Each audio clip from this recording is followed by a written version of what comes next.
Hello guys, uyazi abantu abangakholwa ukuthi ubuthakathi bukhona like umuthi ukhona ba in denial.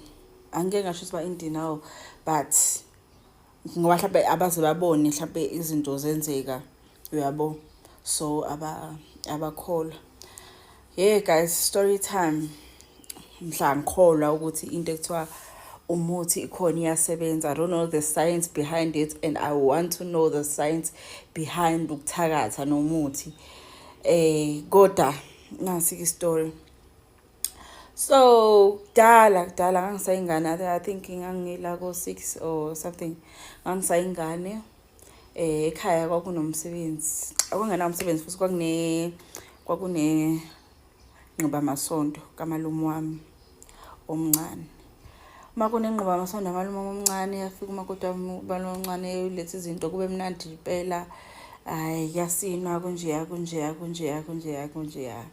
Ukhona ukhazini wami intombazana wayehlala ekhaya kaNongoma. Mina ngangivashile because ngangihlala esikhaweni makuvula ikole mase ngiya kaNongoma gogo mangabe kuvalwe ikole.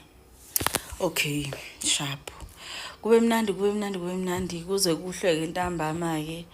Okay, kuthe masaqala ukukhwalala nje kwafika ingane ifika iphethe incwadi.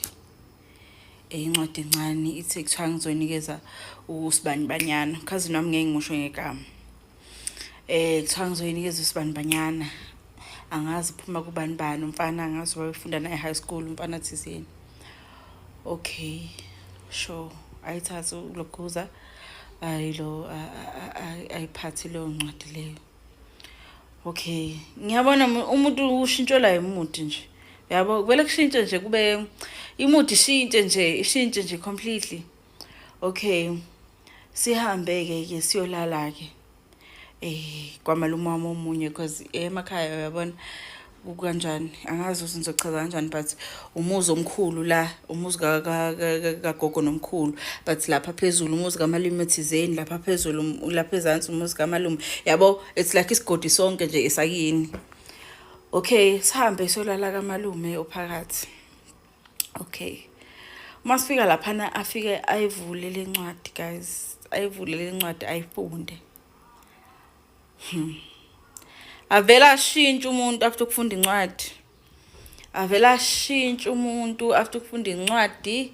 Uyahefuzela manje, uyashiselwa manje, sekakhumulile sekahamba nqunu. Same time sekakhumulile sekahamba nqunu. The next thing uyabhonga umuntu. Okay, abhonga umuntu. Asesuka ahlabe ngejubane ayophuma ngegate. Ahlabe ngejubane wasiza ukuthi ekhaya kunabafana abaningi bamjaha bambamba. Babuya beza naye endlini. Nange ngempela nakhona usepresswe down endlini, ubhizi umemeza izinto engingazazi. Angaze ngimuze umuntu ebhonga ememeza kabuhlungu kanje in my life. And I will never forget that day. Cabanga, I was like 6 years old. Cabanga, leyo nto le ngikhumbula ngathi yenzeka izolo namanje. Okay, abhonga ayike angazi bemenzeni awazi wagcina eseleleke. Only to find out ukuthi le ncwadi le ibiphuma kumfana omshela esikoleni engatheni bengamfuni lo mfana loyo. So lo mfana lona ubhalele incwadi le wafaka umuthi kuthiwa izizwe phakathi. Kuthiwa lo muthi umuthi wezizwe. Wafaka lo muthi lona phakathi, so ngoba ubegijima nje ubegijima eyakuye. Guys, ngitsheleni incwadi ugcobe umuthi encwadini. Le ncwadi lena wathi mayefunda yamenza ukuthi ingqondo kanjani.